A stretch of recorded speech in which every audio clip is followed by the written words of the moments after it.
How do you define stress? Is it when a course requires you to work on a group project? Is it being in a crowded area with or without a mask? Is it when you need to make a speech in front of a group of people after spending 2 years working from home? Or maybe it's overthinking your fur baby being left alone at home. Regardless of how you define it, stress will manifest itself in your body in a variety of ways, such as sweaty palms, neck, shoulder, and back pain, or even feelings of isolation. So, why do we get stressed, and how can we deal with it? A few articles from Harvard mention that the most incandescent light sources, such as sunlight, have a broad spectrum of light, whereas LEDs produce more narrow peaks of light that are manufactured. This allows lights from LEDs to be almost indistinguishable from white light or daylight. Harvard also suggests that while blue light might not be perceived by the user, it may stimulate the circadian clock, or your internal biological clock, much more than the traditional light sources, keeping you awake, disrupting sleep, or having other effects on your circadian rhythm. Your smartphone screen, tablets, televisions, and even laptop computer screens rely on LED technology, which light up the displays to produce the greatest amount of blue light. This would suggest that scrolling before bed can not only disrupt your internal cycles and sleep, but also contribute to additional susceptibility to stressors the following day.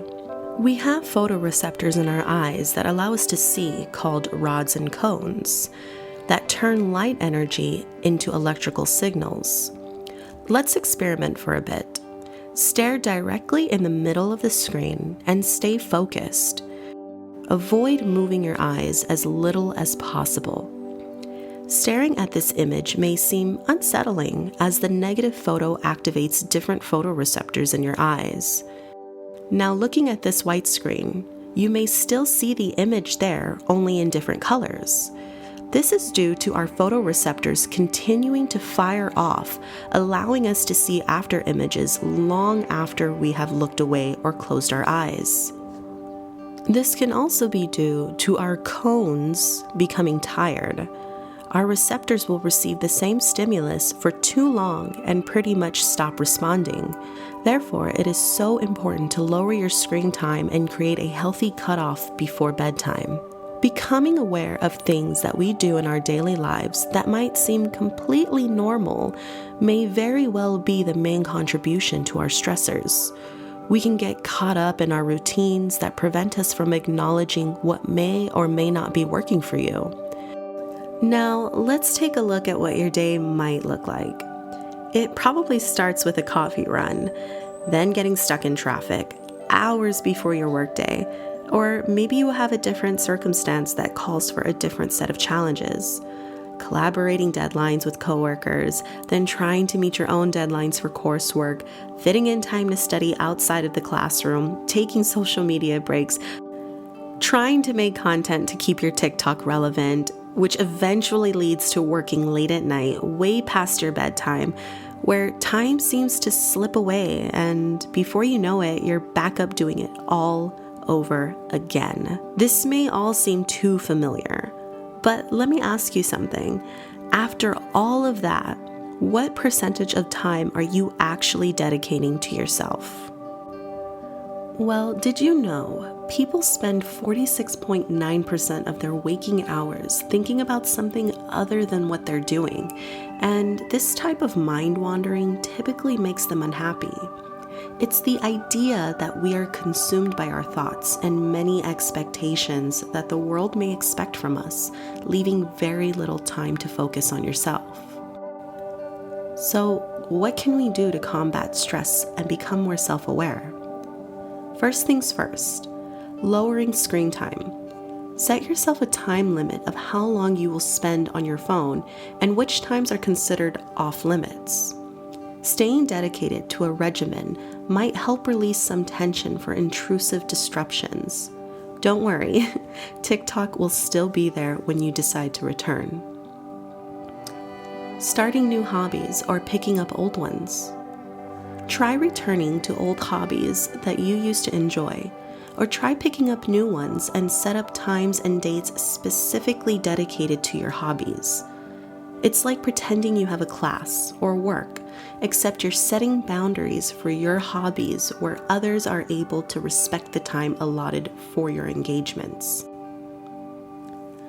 Try some mindful meditation. I know. We hear this all the time, but what does it actually mean and how long does it take? Well, I found 2 easy methods that will take less than 15 minutes to do. You can do these in your car, while you wait for your class to start, or try them right before bed. This first method is called square breathing, also known as box breathing. So, what is square breathing? Square breathing has been positively associated with everything from better sleep to improved heart health to reduced anxiety and depression. It has 4 main parts: inhale, hold, exhale, and hold. It is useful for helping people breathe deeper and feel better overall. It is also a powerful stress reliever and an excellent way to calm down a worried and anxiety-filled mind. So let's go ahead and try this together. Hold 2, 3, 4. Exhale 2, 3, 4. Hold 2, 3, 4. Inhale 2, 3, 4. Hold 2, 3, 4. Exhale 2, 3, 4. Hold 2, 3, 4. Inhale 2, 3, 4. Hold 2, 3, 4. Exhale 2, 3, 4. Hold 2, 3, 4. Inhale 2, 3, 4. How did that feel? Relaxing, I hope. Are you ready for the next one? This next method is a guided meditation which you can find all over YouTube. We will watch this one together, and it's only about 10 minutes long. So get comfortable, relax, and get ready to engage. Begin by getting into a comfortable position, whatever that looks like for you. Trust what your body needs. When you feel ready, softly close your eyes. Begin to tune your awareness inwards, focusing in on your inner landscape.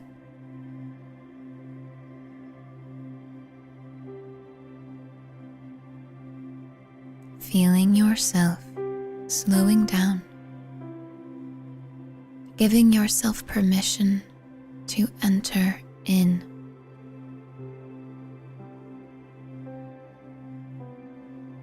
Feel the flow of the breath, belly and ribcage expanding on every inhale and releasing on every exhale.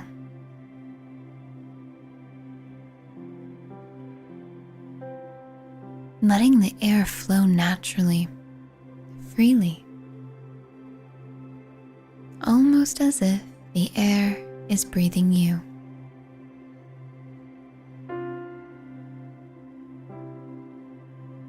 Tune into a great appreciation for the breath.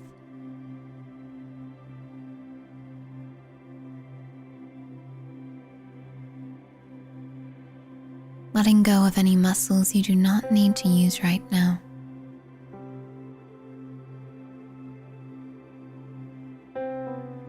And becoming increasingly aware of the inner stillness within you.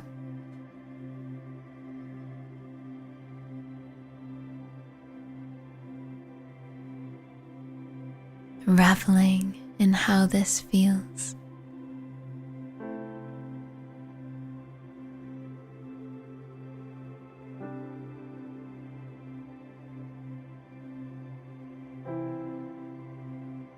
It is from this deep inner stillness that we can access who we are, we can more fully feel our inner strengths, our desires, our truth, and our wisdom.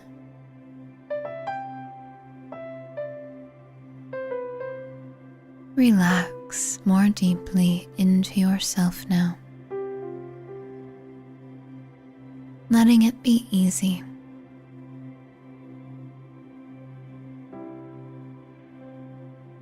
As if you are coming home to you.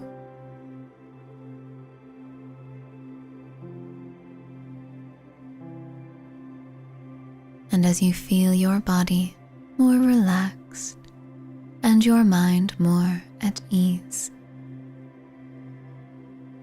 you begin to envision yourself floating among white, fluffy, soft clouds.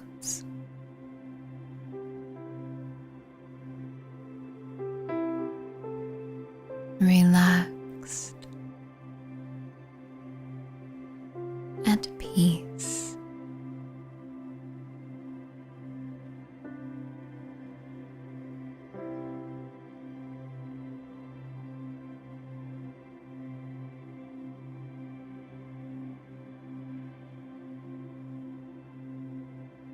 And in this state of blissful relaxation, you allow yourself to hear the following words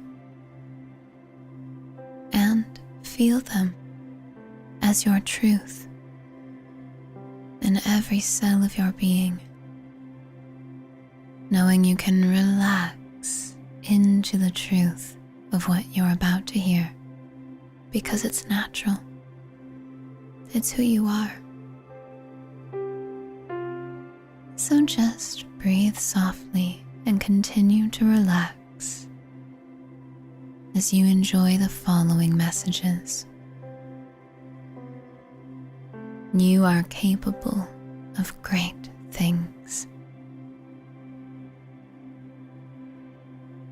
Your greatness cannot be measured by those who came before, nor anyone else's standards, but your own.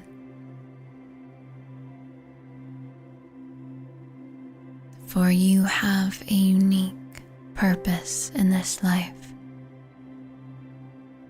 Letting go of ideas of what should be done from outside influence allows you to access what you're truly here to do. And in doing so, you can recognize it's safe to relax into who you are. And in doing so, greatness just emerges.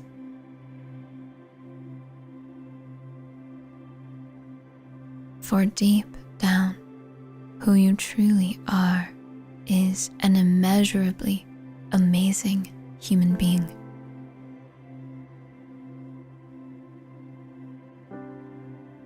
There is nothing you can't do if it is something that your heart calls you towards for your highest, most loving good. Hear this again. There is nothing you can't do if your heart calls you towards it for your highest, most loving good. Take a big, deep breath in, stomach and ribcage fully expanding, holding your breath at the top, and when you're ready, exhale with a sigh. And as your breath returns to whatever pace feels good to you, allow yourself to become more keenly aware of how you feel. Notice within you a deep understanding of the truth of just how capable, powerful, and great you are. In your own way. Your greatness is unique to you. You can't measure it towards anyone else. No one else's journey is the same as yours.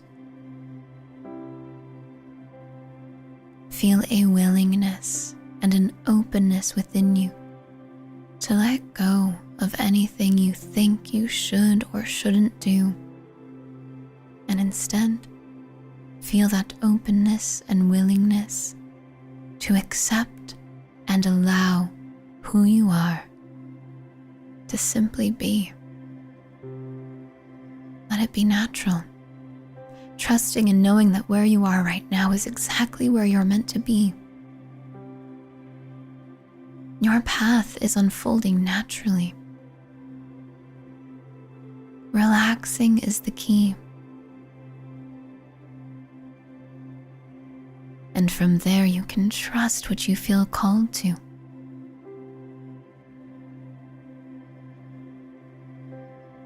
And everything that is in your highest, most loving good, everything that is in your divine will, must unfold naturally, making you naturally capable of great things, naturally capable of your own unique greatness. Feel all these feelings within you, and on your next inhale, breathe in extra deeply, stomach and ribcage fully expanding, holding your breath when you reach the top. And when you're ready, exhale with a sigh. As your breath returns to its regular pace, begin to roll your shoulders slowly. Wiggle your fingers and toes. Feel your body coming back online, enjoying each movement, sending waves of appreciation to your entire being.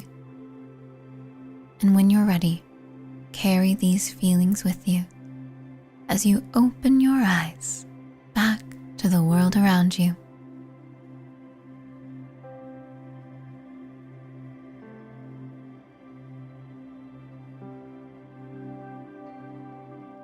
How are you feeling after that? Pretty sleepy, I bet. But don't fall asleep just yet, as this leads me into my next and last tip for combating stress: taking time for yourself. Studies show that our brains are more productive when we take breaks. Don't shy away from telling others no. Don't feel obligated to drop everything and help others. You need your alone time too. And if you want to be at your best, whether it's in class, work, or home life, you need self-love and care too. I'll end it here with a quote by Maya Angelou. As you grow older, you discover that you have two hands. One is for helping yourself, the other for helping others. Thanks so much for watching, and I'll catch you on the flip side.